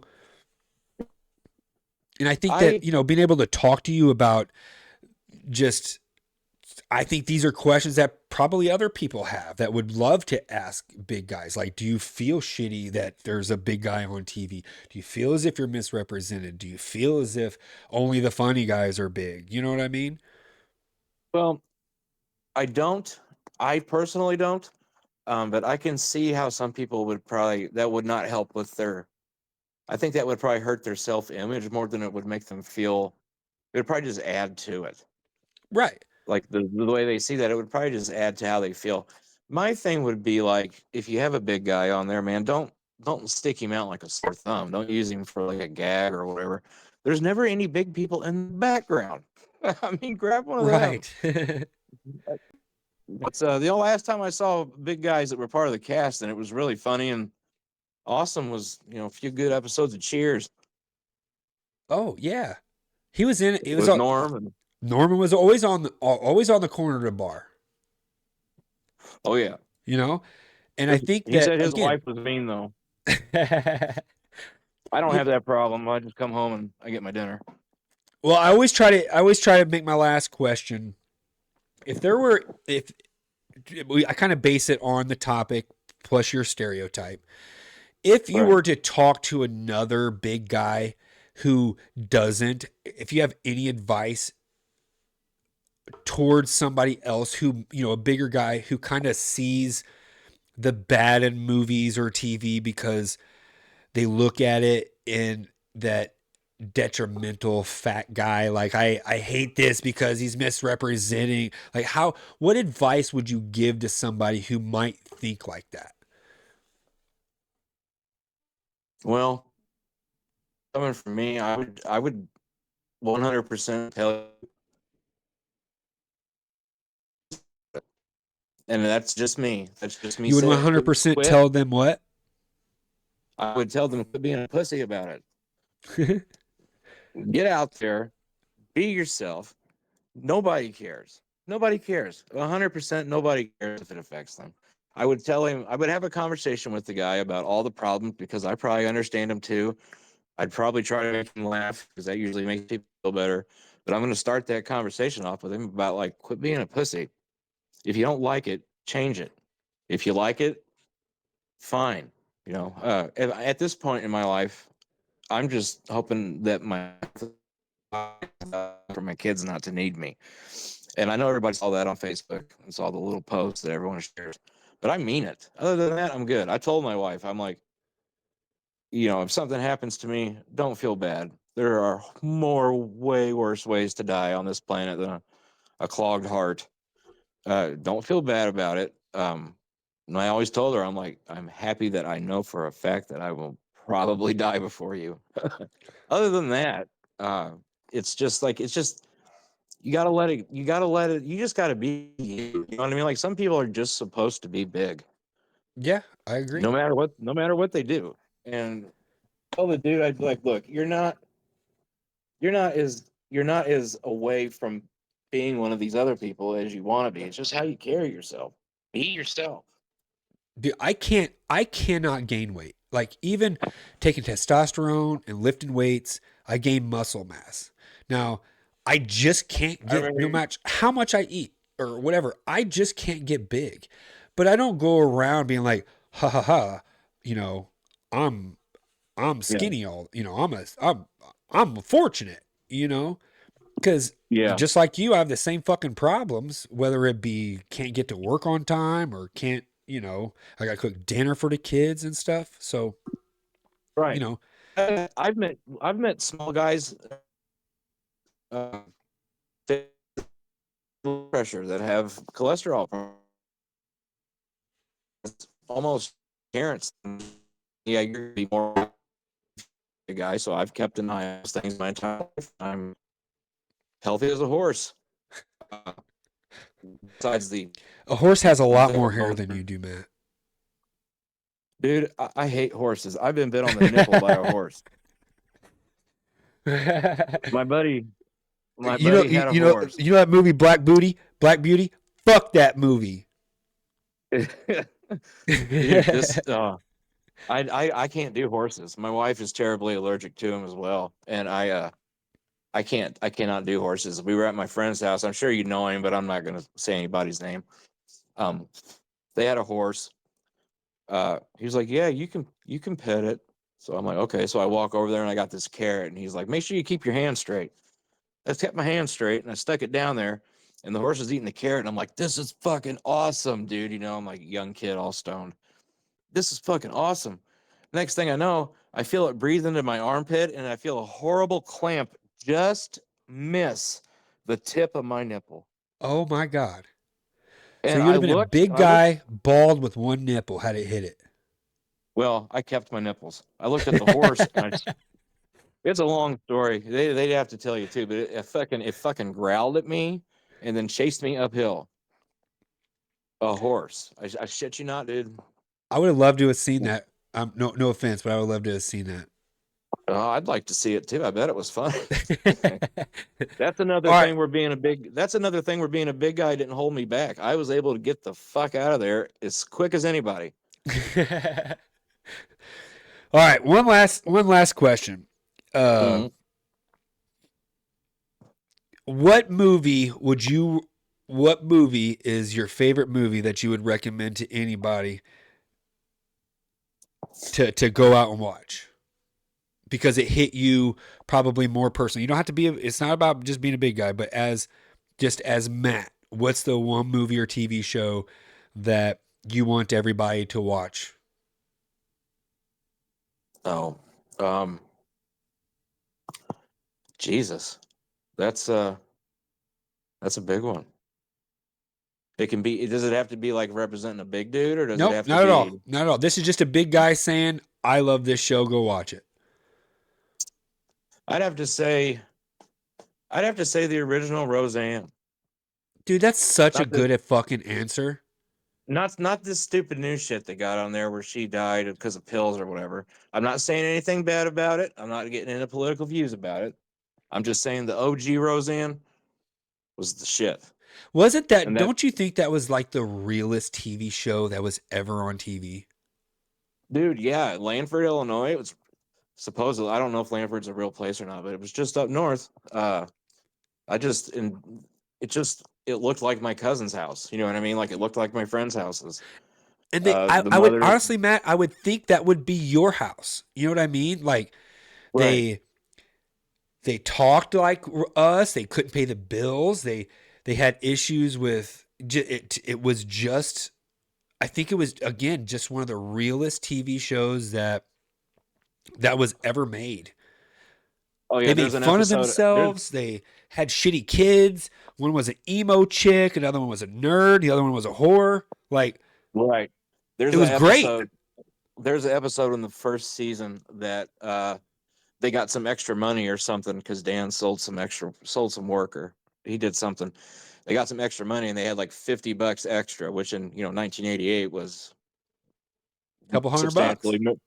substantially more than it is now. And they were arguing about what to buy themselves, and it's just really like watching that it hits home being older, especially because me and my wife is really small compared to me, and we've got two daughters, and my son's the youngest. It's pretty much picture perfect. I'm not calling myself Dan or Roseanne Coffee.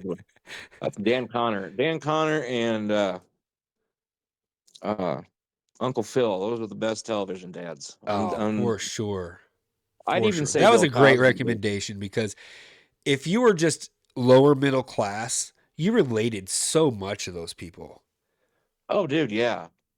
Catching the bus or having to get in the car, going home, the whole family going to the bowling alley on Friday. I think that's where a Just lot of, I wouldn't say a lot of my, but like being empathetic, like they talked about real shit. They were bigger people, and like you never looked on the screen like they were those stereotypical people. They were like my mom right. and dad, And it's the like way it's kind of like the way the characters held themselves. Like Dan was a big guy, but you didn't want to walk up there and fuck with him. You know what I mean? right, Because right. he held himself. He held himself that way. He And could he have just was as a easily been fucking like, sweetheart. right. Oh God, great fucking answer, dude. I don't think I could have got a better answer from you, to be honest with you. Oh, thank you. So everybody go watch Roseanne, especially you younger fucking kids, dude. All Yeah. you people who think that mom and dad buys you anything and everything, go watch a family struggle with $50. Yeah, and not the new ones. The 1980s, starting in the 1989 or 1988 ones. The old ones are the better ones. The new ones are kind of like, the old ones even got kind of weird when they won the lottery, but they explained it all at the end. So it was, Yeah. No, spoiler alert, Dan dies yeah, and then he's alive again. yeah, and the whole affair that he had in California, I guess, Yeah. that was all fiction. Yeah. Wasn't it That all was a all dream or made up. something like that with the new one? Uh,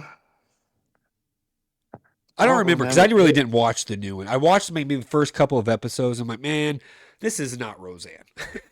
Yeah, I guess they just kind of like, oh, our best shit never happened. Well, So we're just gonna act like we're cool. that shit, dude, everything that show was about was awesome. And I really hope kids go back and look at the original one and kind of see where, how regular people are, Yeah, you're not gonna get just the information. This is just the situations that they tackled were stuff that happens. Some of the stuff's happened to me. Some of the stuff's happened around me growing up. I remember when Uh, Dan couldn't work. right. They were struggling Right. because Dan couldn't work and shit. Yeah. And And then, then when you got, dude, like the love for Halloween, the love that they had for Halloween just oh, the Halloween reinforced it. episodes are so good. The one where they went to the lodge was really, really good. Oh yeah, what weren't they dressed Yeah. as Frankenstein? And man, they She were was always a so good, always yeah, so good. she was something, and he was a marionette. I remember it was just the best. The Halloween episodes were just the best. But my grandma had to watch me when I was younger, real little, because my mom worked. and we spent every Wednesday at my Aunt Kathy's hair salon where she worked at, and I got used to always being able to chat with the ladies about stuff growing up, and it was just Roseanne started working in the hair shop on the show, and I was like, oh, I know all about this place, Mom. I've been Did they there. bought the restaurant? That was like Yeah. dude, now that you're talking about that, all these memories from that show come flooding in. Oh, dude, I know it hits you hard. It does. So again, and like it's kind of the perfect segue to end this is that if you're worried about how big people live, go watch Roseanne. Right. You know, they're not sad that they're big. They don't make it a thing that they're big. They're the funniest, happiest fucking family. And like that's just regular life. There really is they no don't let- major stereotypical big people that I think that people think of when it comes to that. And if you do think that, dude, watch the original Roseanne. I promise it'll change your mind. Yeah, my aunt told me when at a crucial age, I don't remember. Oh, I was an older person, but she told me, she goes, "You can work, but I never ever." I don't remember what I was saying. I forgot the saying. It was a saying that I had it. I work to live. I don't live to work. Was Roseanne kind of like makes you feel like you can see that they don't worry about the eventuality of the negative thing that's going to happen, and they always focus on the here and now. Not saying they put it off, but I mean, like, they're more in the now, and I think that's how we all were. We were all, there was less shit to do now. There's no internet, there was no typing on phones, there was no tablets, no laptops, any of that kind of stuff. In between paying bills and struggling and working every day, we were all home with each other. And that's the cool thing about that show, is it just picks up on that aspect of it. If you don't watch the theme song and the opening to that show and not feel as if that's a regular fucking family, then Right. there's more problems with you than what you think. Yeah. I'm sure. And the cool thing is that every season it changed. So it was just everyone's getting older, but they still stuck to the same thing. Yep. They're still eating dinner. That bitch still laughs at the end. It's hard being the last generation that grew up around normal life, with normal families or people, or at least more interaction with people, and then trying to live in a society now that, for lack of a better thought, just kind of like pushes you towards separation. Like, your communication with people is going to be digital or this and that. And I'm not trying to get all like, Unabomber in the woods, crazy person.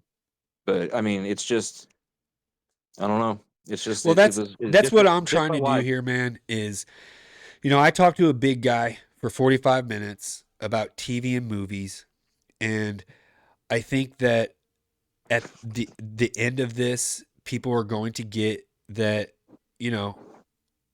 it's not stereotypical to look at a big guy and think that he has a trouble get out of bed or he's lazy or whatever. And having a conversation with you completely lowers those walls. The answer of Roseanne and telling people to go watch that show, those are the things that we need to talk about, Yeah. So I personally cannot thank you enough for putting yourself out there. I know you're not putting yourself, because you are yourself. You know what I mean?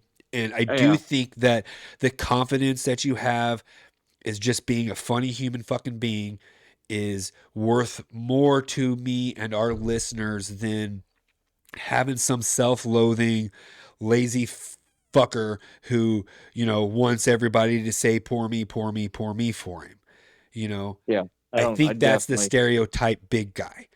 And talking yeah. to you just completely breaks that. So again, I want to thank you for taking your time. I know it's kind of late, but you're Oh, you're you're good. you're the perfect Anything, person to have these anything I can conversations do for with. you. I appreciate it. Anything I can do for you, bro. You just hit me up, man. Like I Always, said, always. you First of all, I want to you're say doing thank you for being my friend. Thank you for being, my guest on here. And I cannot look forward to talking to you again about some other dumb random topic. awesome. Sounds good, buddy. Thank you so much. Thanks for being my friend, and I appreciate the time. And everybody out there, I wish you the best. Absolutely. Everybody, say bye to Matt. Bye, Matt. Peace. Later, buddy. Later. Dude, what a great conversation. Like, I had two stereotypical people, a nerd and a big guy. And neither one of them was your stereotypical nerd or big guy. And that's kind of what we're trying to do here. Talking to Matt, it was hard for him to relate to some of the questions because he's not in his head, he's not a stereotypical big guy, And so, man, that answer about Roseanne, that was perfect. Go watch that show. Go watch Roseanne. I promise you, it'll change your outlook on, regular blue collar, bigger family. It was awesome. I can't thank Matt enough. He will always be one of my go-to guys.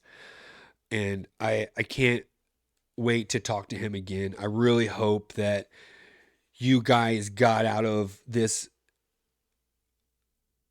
conversations the same thing that I did, because again, I know Dustin, but I didn't know he didn't watch a lot of movies and TV shows. So, kind of working around that and asking questions on the fly, it was kind of difficult. But again, the answers that were given were not stereotypical. They were from the eyes of a guy who does not watch a lot of movies and TVs. And I know TV shows. And I know that looking, at a stereotypical nerd, you wouldn't think that.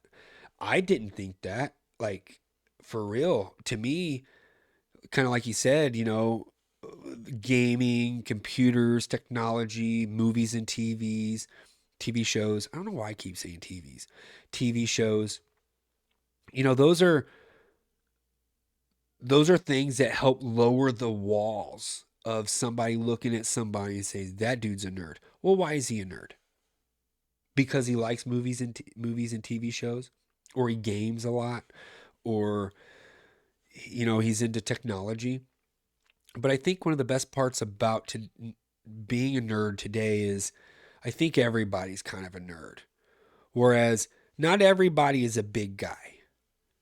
And thankfully, Matt is such a good guy that he doesn't have that, poor me syndrome, and he doesn't look for other people to, make him feel good, or use this stuff in his past as being called, big guy or fat or whatever as a detriment to his life.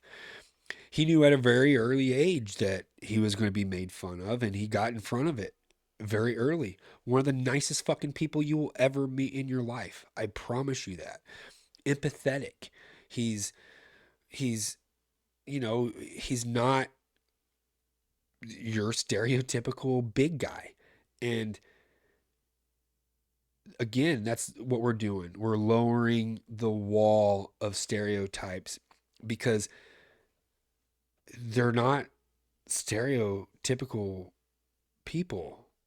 They're not just a fat guy and a nerdy dude. It is two guys who happen to be big and who happen to like things that would be, conformed into a nerd, I guess. Thankfully, today's society, everybody's a nerd. Everybody watches TV. Everybody's into something that in the past would consider yourself a nerd, So I can't thank those guys enough. I know, for men, and it is kind of hard to be asked those questions whenever you've never really thought of yourself like that.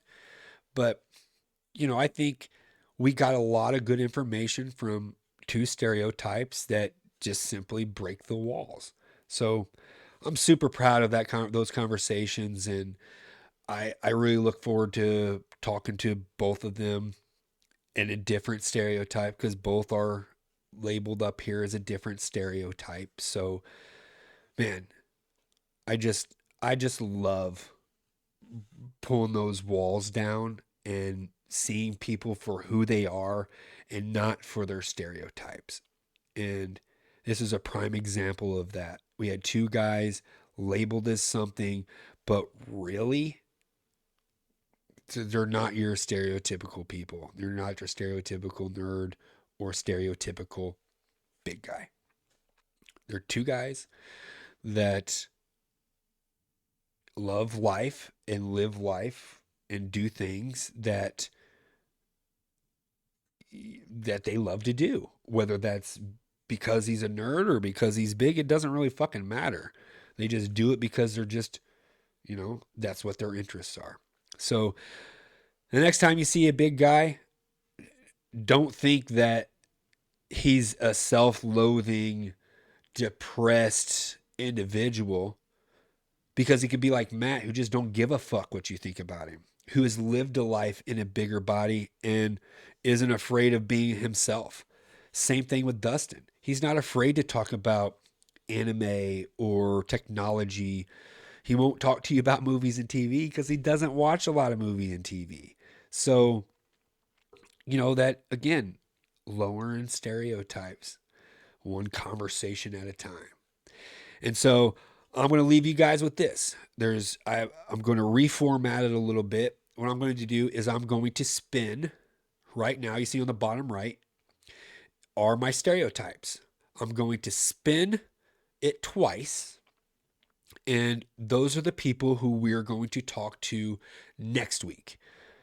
Those people will not know the topic until I call them.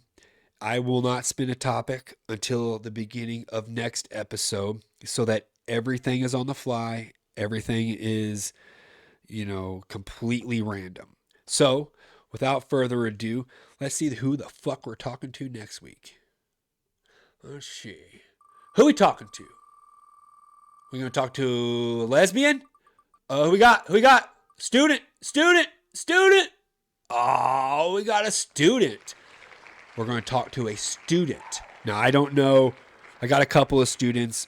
I got a teenager and a college kid. So I think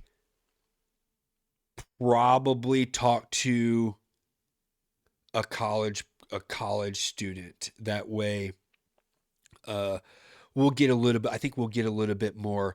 They've already been through high school. They've already, have done a little bit of college. So first person we'll talk to next week is a student. Now, let's see who else we're going to talk to.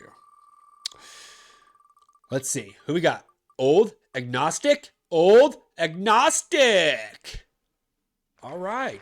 We're going to talk to a student and somebody who is agnostic. What the fuck are we going to talk about? I don't know. But I can promise you, one, I'll try to make it entertaining. And two, it's going to be as real as it can get. I don't care if we're talking about pets. I don't care if we're talking about global warming or ancient history. I don't know what the fuck we're talking about. Is it going to be a challenge to talk to these people about certain topics? Absolutely. Well, I didn't start this fucking podcast because it was going to be easy. I started this podcast because I knew it was going to be hard. And I love that it is hard, because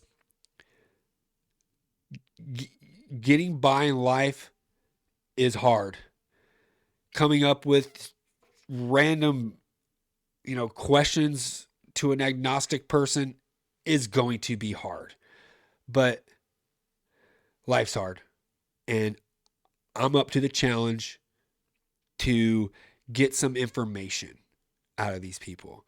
If you're religious, what better person to talk to than somebody that's completely opposite of you? If you've never been to college, what better person to talk to than a college student or somebody who has graduated from college?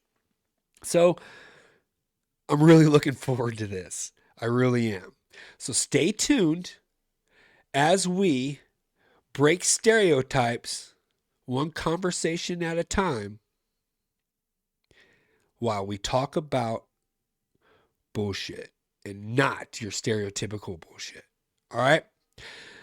Until next time, my stereotypes, Super Quig is out. Check out all my sponsors. Get some Dubby over here. Get some Dubby. Use the code below. Go see Cornhole with Smooth. Get your shit power washed by Aaron. Get pretty for Michaela. Have Ryan haul your car. Call Wiley for all of your remodeling needs. Go play roller hockey. Go to Canine Unit Productions on YouTube. Go see Josh. This fucker's a great mechanic. Do those things. I will see you next week as we talk to a student and an agnostic person. All right? I'm outie. I love you. Deuces!